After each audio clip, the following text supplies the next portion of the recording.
And I remember telling one of them, Tom Walsh, I said, someday I'm going to have your office. And funny enough, 3 years later, I did have his office.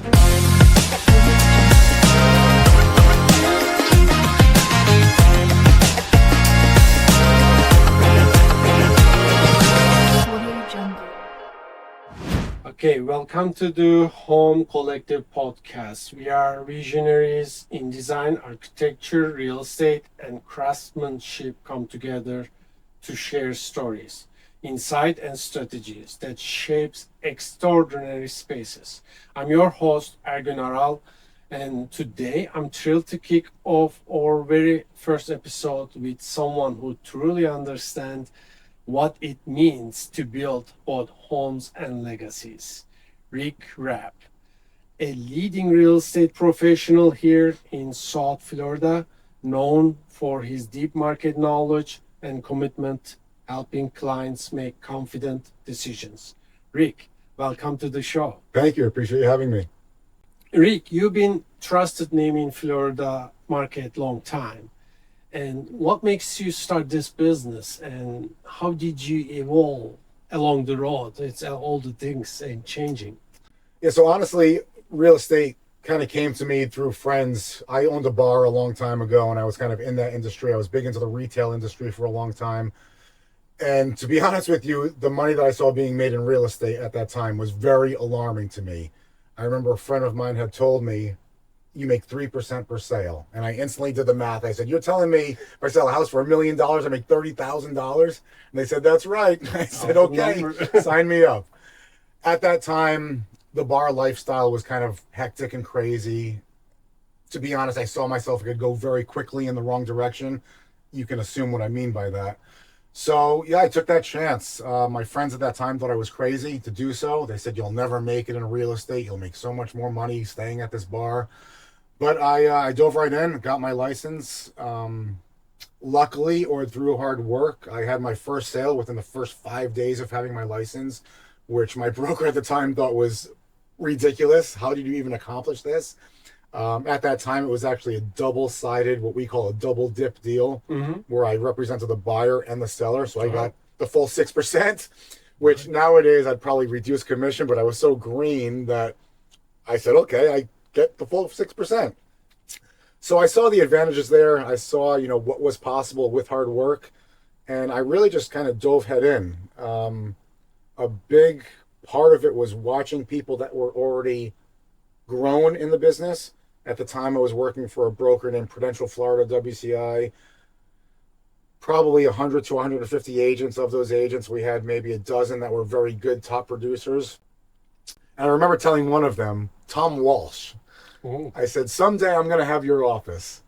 And funny enough, 3 years later, I did have his office. So, I just watched what these people did. I took a lot of the pressure out of it, saw if you put your time and efforts into it the right way, anything's really possible.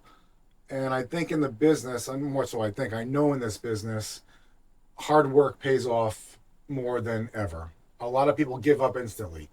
They don't see results right away, and they just quit. They don't put the time in, because it's not a job where you're a 1099 employee and your boss is telling you, do this on Monday, do this on Friday. It's really up to you. You've got to get out there. You've got to hustle. If you don't, you're not going to make anything. But if you do, it really is limitless. Awesome.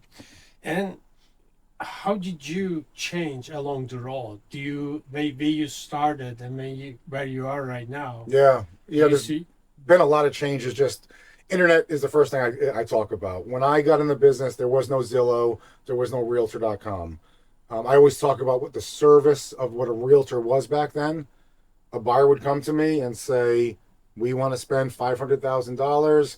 We need at least 3 bedrooms. We would love a pool. We need a good school system. And my day was compromised of searching homes through the MLS, homes that they had never seen before, finding things that I thought would be right for them, putting them in the car, taking them to a house that they'd never seen before. And that was really, you can imagine, thank you for finding me this house. This looks great. We really appreciate your time. Now with Zillow, they say, Rick, I want to go see this house. So that service aspect has really been diminished, right? Oh, I see. And I caught on to that very quickly, almost to the point where I thought realtors would be kind of pushed away. Mm. Can buyers do this on their own? So now the job is really about, like you started with, market knowledge, knowing the comps, knowing the true history of that home and the seller. What can we do for these buyers to get the best price for them possible? Vice versa, what can we do for our sellers to get them the best price possible? And that's all going to come with knowledge. Digging deep into the information at hand. I always call it actual factual data.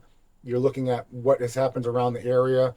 And now what you're really selling is the value more than the house in your presence. You're selling the value of these properties. And I enjoy that really the most nowadays. That's really what I love to do for my sellers. Clearly, it's more than business for you right now. That's try to give that your client to give that best decision available out there. You For work sure. hard for that, Yeah. and you see that a lot of changes on the market. And where do you see in the future market where it's going? Yeah, it's tough to say, right? So I just read an article about that this morning, actually. We have seen a slow uptick in September in price per square foot. What happens is, I think the biggest issue we have is realtors not knowing how to price properties properly. A lot of people, like I talked with Zillow, will just take that Zillow's estimate and they'll list at that price. Yeah. And I can't tell you how often that number is wrong. It's always very, very skewed. So, nobody has that, crystal ball that we talk about. The good news for us in South Florida is everyone is coming here. We see it on the news every day. We have very little land left. We see we're building in Parkland, like in the Everglades now. So it shows how much people really do want to be here. So I think as a whole, South Florida will always have activity. I think maybe we'll see in our area what Miami is experiencing right now. Miami's kind of the hustle and bustle, the LA vibe.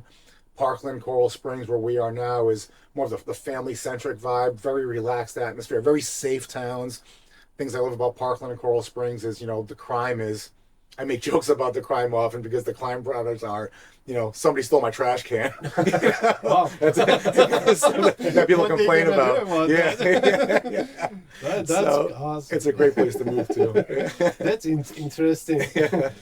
It sounds like lifestyle design has more important than square feet right now. People, how they want to live, what they want to do, Mhm. how they want to improve their life. For sure. Is that what you see? Yeah, I mean, I think, I always roll my eyes when I say COVID, but, COVID made so many changes in our lives that it's something that we deal with. And I think that did change people's priorities in life.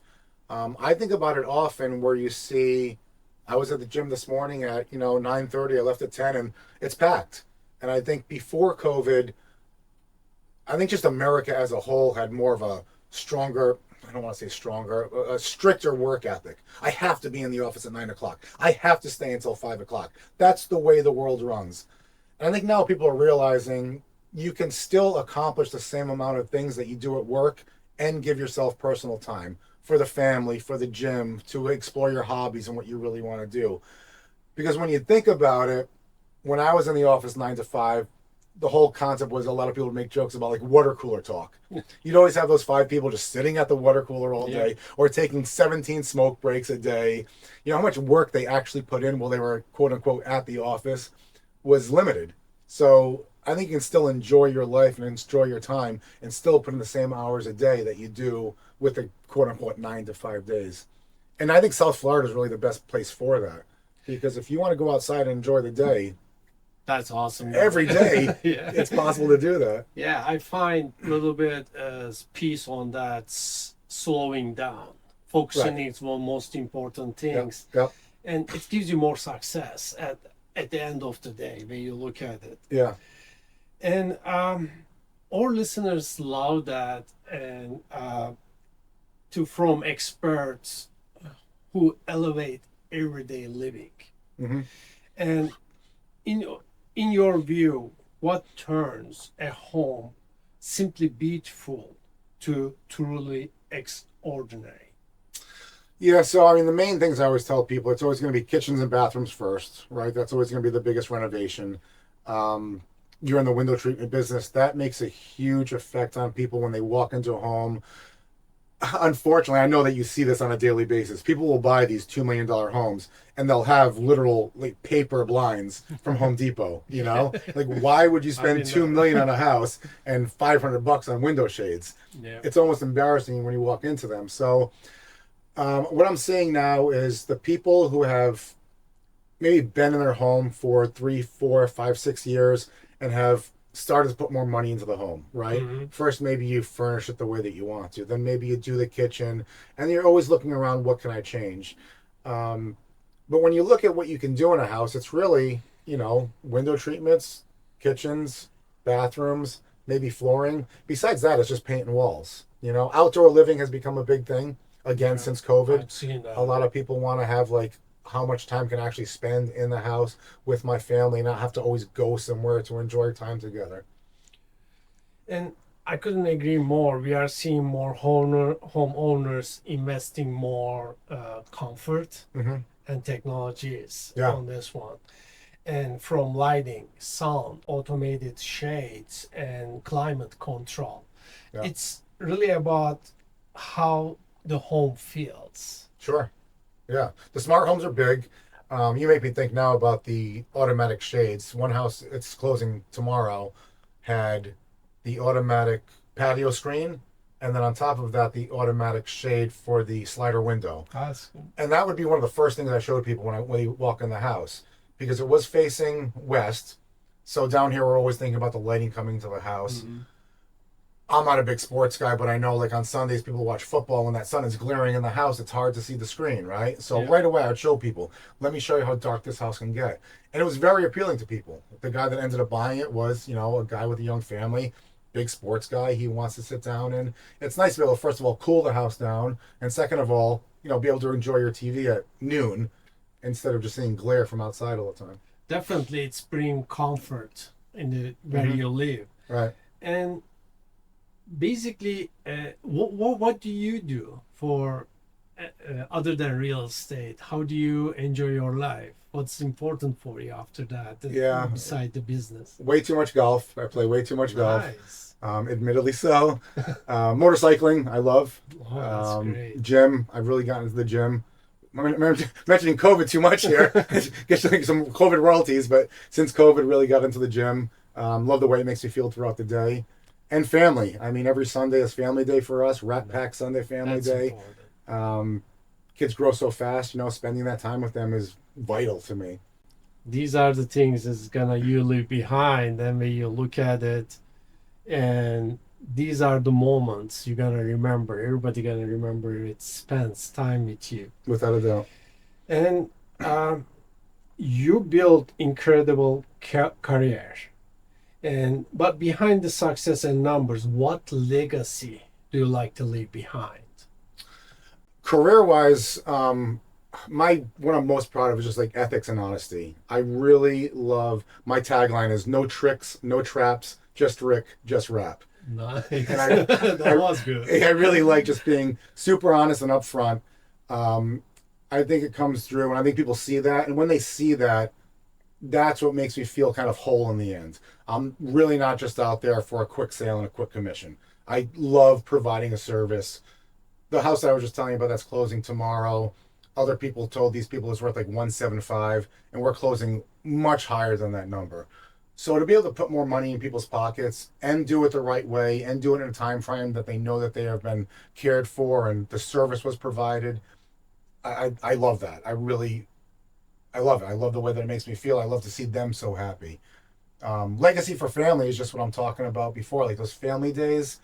I remember maybe 5 years ago, I started saying we're going to start having family meals. And my kids were like, why are we doing this? Why do we have to eat together? I can see that. Yeah. And then honestly, within like 6 or 7 months, they love it. They love, what are we doing for family dinner tonight? They love cooking with me. So legacy family wise is that just more family time, I think is so imperative. It's something that can be lost quickly with, iPads and internet and TikTok and Instagram. Just getting those kids off the screen and kind of looking at you and planning silly things. Every Sunday is kind of like we're a tourist here. Last week we went to like go see the alligator show. Oh, that's great. Just like silly stuff, but we spend time together. Yeah. That's awesome.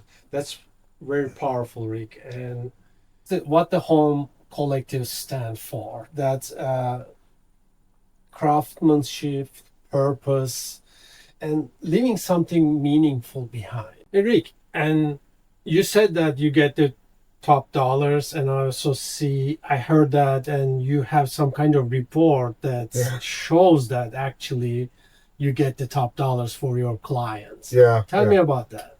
So I started this, God, maybe 4 years ago at this point, but really looking at home values and tracking them kind of like the stock market. I think everybody likes to watch trends and pulses in any kind of market. What I was talking about with you before is people looking at Zillow's estimates on how they can so often be wrong.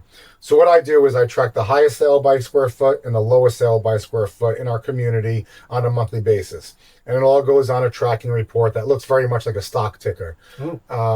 Yeah, so what that does is it can show them like in real time where the market stands. Okay. What I hate for people to do is sell too low. That's the biggest reason I've always done that. I live in the community myself. So as if I own the same stock, I don't want someone just dumping the stock and having my value go down. So it's really informative for them. I want them to really catch on as to where they should be. Obviously, I use the term of like Kelly Blue Book pricing with cars. There's always going to be good, better, best. Okay. The best homes are going to get in our community now over 500 a square. Homes that have never been touched will be low fours, maybe high threes. What it does for me is because I'm always tracking it, that knowledge is available to me at an immediate basis. There's no hms or ha's with me. No, like, let me get back to you on that. I have these figures readily at hand. And that helps, first of all, with my sellers. But more so, I think most importantly, is when buyers are looking at these properties, if they have any questions at all about why we're priced where we are, I can answer it immediately and with, like I said before, actual factual data. And this happens in this market a lot. Buyers have become very savvy because of Zillow or Realtor.com. They will often think that maybe they know more than you and try to kind of puff their chest. And I hate to say I can shoot them down, but it's kind of, I can inform them very quickly why they may be wrong. And the proof's in the pudding. You know, I get the numbers. I've got so many emails from other agents saying, you're crazy to ask this amount, and then actually ending up getting the amount. But yeah, the Parkland Golf Pulse is what I call it. I've got other agents in my brokerage that'll do the same for other communities. But it's important. You know, it's everyone says it's the biggest investment in your life, right? You're going to put window treatments in your house. You're investing in the biggest investment in your life. Why are they not tracking their homes? And a lot of people, unfortunately, will walk away from $100,000, $200,000 too easily. You know, just okay, it's only 1% or 2%, or this is what my agent's telling me it is, and they don't get that second opinion.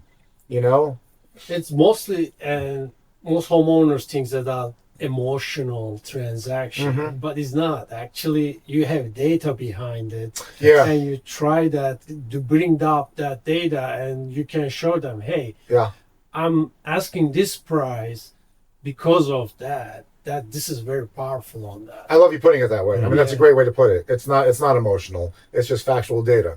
It's the same as, you know, you buy stock. It doesn't matter if you're emotional about it. That's how much the stock costs. You want it, that's what it is. That's awesome. And I am logic person. I like to see the data behind everything, whatever it is. Right. And emotion is stay front of you to get this one. That's awesome. That you're good for me. I like to see that. Yeah, thank you. Data and I also saw a lot of videos in the YouTube that's giving a lot of great information. Yeah. I also watched before we met, and I learned a lot. Oh, good. Tell me about that. Yeah, so the videos I do, I am a broker. I've got about 50 agents for my brokerage now. So a lot of that is for recruiting purposes. I was obviously just a realtor before I was a broker. The biggest kind of issue I had was brokers. Like I said, I'm not a sports guy, but I picture them as like baseball managers. They're so excited to get new people on the roster. Come to my team. But once they're at that team, they're like, figure it out. And they're still looking for the next people. Come to my team. And real estate for a realtor who's new or someone who's even seasoned can be very confusing. They don't really have kind of a shoulder to lean on when they need somebody. And a lot of times they will think of things, I don't want to say incorrectly, but they may make things a little too hard on themselves. So I'm always just trying to show people a quick way to think about things. To keep yourself motivated is a huge, crucial thing for me. What are you going to do on a day-to-day basis? And just kind of showing them that there's brokers out there that can be and should be there for you. In real estate, the realtor kicks up to the broker, right? Yeah. You have to work for a broker in Florida if you're a realtor. So in my mind, it's always been the realtor should be the boss and the broker is the employee of that realtor. Unfortunately, that's not the way these businesses work. Yeah. The broker is the boss and the realtor is the realtor, and let me know when you make some money so I can have some of it. You know, I want, like I said with my clients, when I'm making my commission, whether it's from a seller or a buyer or a realtor who works for me, I want them to be happy that they're paying that commission. They got something for that. There was a service that was provided. I never want someone to say, I can't believe Rick's making this money. And I see that you value your team and their knowledge, their experience, and their personality to run this business. Yeah. And I think great success coming from that. That's what you have right now. I appreciate that, man. Thank you. Thank you. Thank you for joining today and sharing your insights and heart with our audience. And for anyone who like to contact with Rick, and we will put links, website, and connect him with you. And I appreciate your time. Well, thanks for having me. I appreciate talking to you. Thanks.